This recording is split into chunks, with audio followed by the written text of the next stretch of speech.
Hello friends, तर बघा आज आम्हाला जायचं होतं कात्रज उद्यानामध्ये, ज्याला स्नेक पार्क असंही म्हणतात.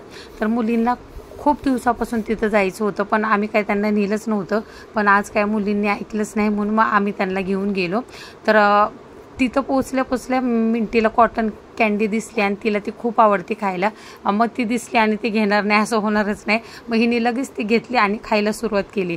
मग दीदीला पण विचारलं नाही आणि आपल्या लहान भावाला पण विचारलं नाही, ती एकटीच घेऊन खात बसली. मग मी हिला म्हटलं, अगं थोडी दीदीला दे, आपल्या बाळाला दे. मग हिने ह्यांच्याबरोबर शेअर केली. आणि इथं बघा दीदी बाळाला घेऊन थांबली, म्हणजे त्यांची परी. आणि आम्ही शूट करत होते आणि दोघी मला प्रश्न विचारत होत्या की मम्मा इथं आतमध्ये कुठले कुठले प्राणी आहे. मग परीने मला विचारलं की जिराफ आहे का. मग जेव्हा ती संपत आली कॉटन कॅन्डी तेव्हा मग मिंटीने दीदीला दिली. तर इथं बघा आत गेल्या सगळ्यात पहिल्यांदा आम्हाला दर्शन झाले की माकडांचे.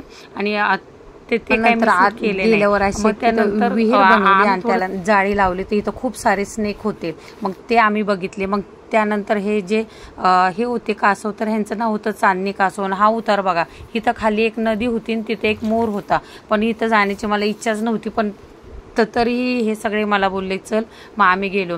आणि मग इथं तेजला आमच्या चालायचंच होतं. हा काय म्हणत होता की मला उचलून घेऊ नका, मला चालवा. आणि ह्याच्या पायात चप्पल नसल्यामुळे आम्ही त्याला सोडत नव्हतो, पण त्याला चालायचं होतं. आणि इथं जाळीमध्ये सगळे सांबर वगैरे होते, पण ते जाळी असल्यामुळं फोनमध्ये व्यवस्थित शूट करता आले नाही. आणि इथं बघा हा सिंह आहे, ह्याच्यावर बसलेला आहे. इथं असं ते त्यांना बसण्यासाठी बनवलं होतं, ह्याच्यावर बसलाय, पण तो उलट्या साईडनी बसलाय. असं म्हणजे ह्याची फक्त शेपटाची बाजू दिसते आणि समोर तिथे खिडकी आहे, ह्याच्यामध्ये शेरणी आहे, तर सिंहीण आहे. तर बघा सिंह. आणि ते आम्ही हे म्हणजे प्रत्यक्षात बघत होतो, तर ते इतकं भारी वाटत होतं ना बघायला.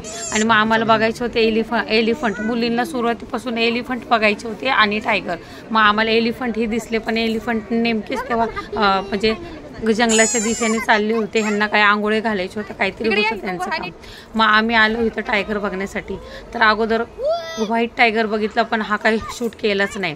आणि मग हा बघितला बेंगॉल टायगर. तर हा इतका मोठा आणि इतका भयानक दिसत होता समोरून. तो आमच्या जवळ आला की आम्ही इतकं घाबरलो ना की आम्ही लांबच पळायचो. तो असा आपल्या दिशेने येताना दिसला ना, तो आपल्यापासून भरपूर लांब असतो, पण असं वाटतं की तो आत्ता आपल्या अंगावर झडप घेतोय का काय, म्हणजे एवढं ते हे वाटतं नाही का प्रत्यक्षात बघितल्यावर.